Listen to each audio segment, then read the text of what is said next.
صديقاتي واصدقائي، ازيكم عاملين ايه؟ حاجه من الحاجات اللي مش واخده حقها في عالم الكمبيوتر من التغطيه هي الكيبورد. وانا في رايي الشخصي ان الكيبورد واحد او لوحه المفاتيح واحد من اهم المكونات في اي كمبيوتر، سواء اذا كان لابتوب او ديسكتوب.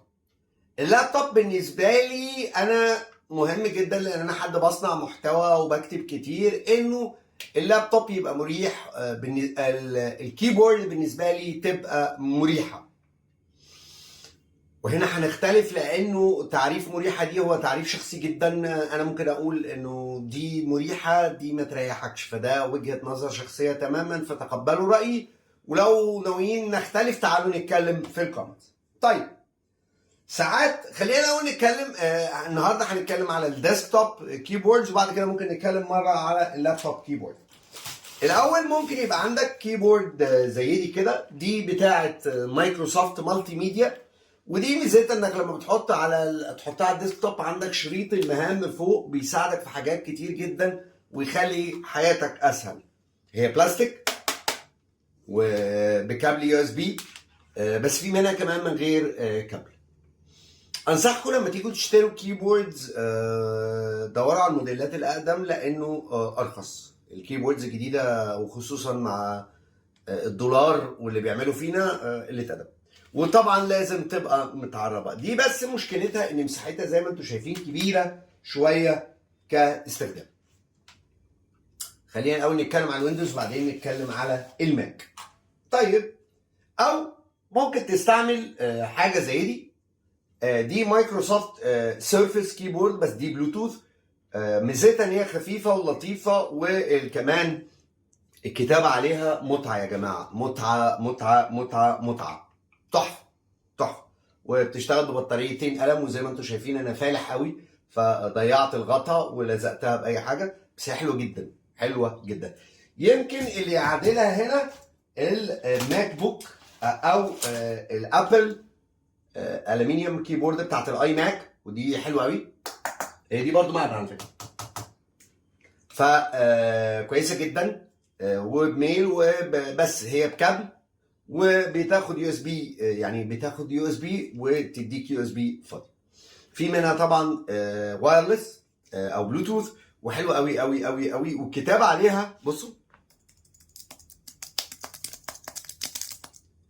الزرار تقريبا بيمشي ملي ونص، بس تحفه وسريع جدا جدا جدا جدا جدا. طيب، ساعات الشيطان يوزك بقى وايه، تروح للايام القديمه في ابل، فدي الكيبوردات الميكانيكال بتاعت ابل، ودي صعبه قوي تلاقيها موجوده دلوقتي لانها قديمه جدا. بس انا بشتريها مستعمله وبعربها ولطيفه جدا لو انت غاوي الصوت ده والاحساس ده. وبعدين تقيله قوي، يعني ممكن تخبط بيها واحد تخلصه. طيب، طبعا لان انا جيمر، فانا عندي تشكيله لطيفه من الجيمنج كيبوردز اللي هي احنا بنسميها الميكانيكال كيبورد.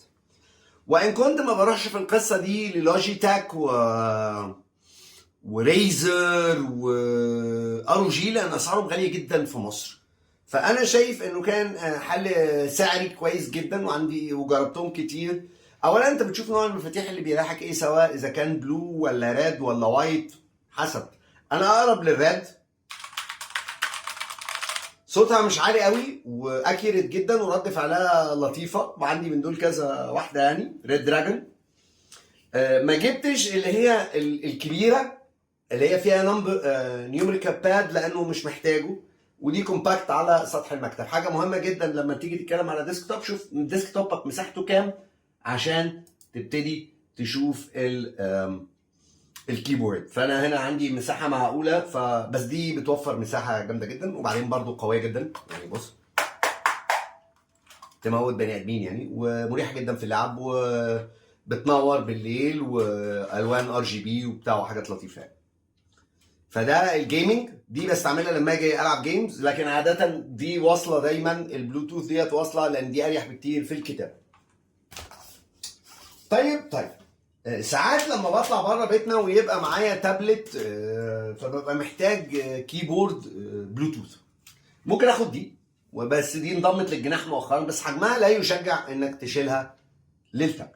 فلو بستعمل الايباد بستعمل ديت، ودي برضه ساعات بستعملها هنا في البيت، اللي هي ابل بلوتوث كيبورد الجيل الاولاني، ماجيك كيبورد الجيل الاولاني. ميزتها عن اي كيبورد تانية، شايفين الحته اللي بتتحط فيها البطاريتين دول؟ انك تحطها كده على سطح المكتب بتديك زاويه كده تخليك كتابتك اسهل بكتير، فدي لطيفه. التانية اللي كانت لطيفه نزلت بس ما قعدتش كتير في السوق، يعني مايكروسوفت، انا بسميها مايكروسوفت ايدج. هي 10 بوصه، هي بس احنا حاطين الكفر من المشعل اهو كده. هي 10 بوصه، مساحتها 10 بوصه، زي ما انتم شايفين حجمها كومباكت جدا، صغير جدا. طيب ايه ميزتها دي يا ابو صلاح؟ اقول لك. اولا حجمها الصغير ده بيخليك ترميها في الباك باك على طول، ولو معاك تابلت خلاص بقى معاك لابتوب.